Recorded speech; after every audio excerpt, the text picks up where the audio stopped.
નમસ્કાર, આપ જોઈ રહ્યા છો Spark Today News. Municipal commissioner Mahesh Arun બાબુના રાજમાં પવિત્ર શ્રાવણ માસમાં ગટરનું દુર્ગંધવાળું પાણી પીવા વોર્ડ નંબર 1 રામેશ્વર ચાલના રહીશો મજબૂર બન્યા છે।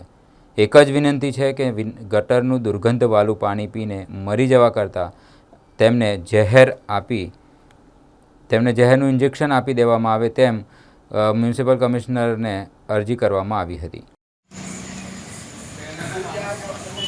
આપણે આ રામેશ્વર ચાલ કે જે રામપુરાની સામે આવેલી છે, આ ચાલની અંદર છેલ્લા ઘણા દિવસોથી 10, 15, 20 દિવસ થાય એટલે ગટરનું દુર્ગંધવાળું પાણી આવે છે। ઘણીવાર આ વિસ્તારના જે અધિકારીઓ છે, જે વોર્ડના જે અધિકારીઓ છે, એમને ફરિયાદ કરે છે। ખબર નહીં, ફરિયાદ કર્યા પછી આને ડ્રેનેજ સાફ કરી જાય છે। આજે આ બાબતનું સોલ્યુશન નથી।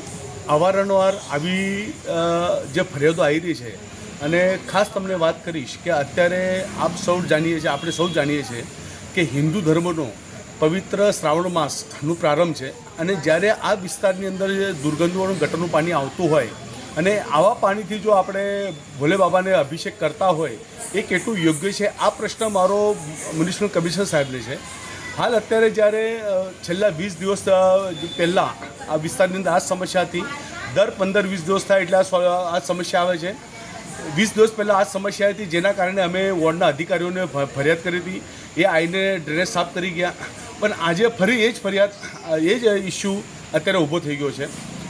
મુદ્દાની વાત છે કે જ્યારે અમારા વિસ્તારની અંદર જ્યારે દુર્ગંધનું ગટરનું પાણી આવ્યું ત્યારે મેં જાતે આપણા વડોદરા શહેરના ડેપ્યુટી કમિશનર રાજપૂત સાહેબને મેં કોલ કર્યો અને એમને કોલ રિસીવ કર્યો અને થેન્ક્સ કે ખરેખર એક જવાબદાર વ્યક્તિ છે કે એમને મારા કોલનો રિપ્લાય આપ્યો। પણ જે પ્રમાણે એમને કોલ કરવાના પહેલાં જે વોર્ડના જે અધિકારીઓ છે એમને મેં કોલ કર્યા પછી એ અધિકારીઓ મને કોઈ કોલ રિસીવ કર્યો ને મને કોઈ રિપ્લાય નહીં આપ્યો। એટલે મુદ્દાની વાત છે કે અત્યારે જે મ્યુનિસિપલ કમિશનર જે મોટી હાંકે છે કે જે પણ વડોદરા શહેરની અંદર ટ્રેનની સમસ્યા છે કે ગટરની છે કે રોડની છે કે રસ્તાની છે, નળની પાણીની છે, એ સમસ્યા માટે અમે જે પણ અધિકારીઓ છે એને અપગ્રેડ કરી રહ્યા છે। પણ આજે વોર્ડના જે અધિકારીઓ છે અપગ્રેડ છે નથી। આજે જ્યારે નાની સમસ્યા માટે અમને ડેપ્યુટી કમિશનરને કોલ કરવો પડે એ કેટલી દુઃખની વાત છે।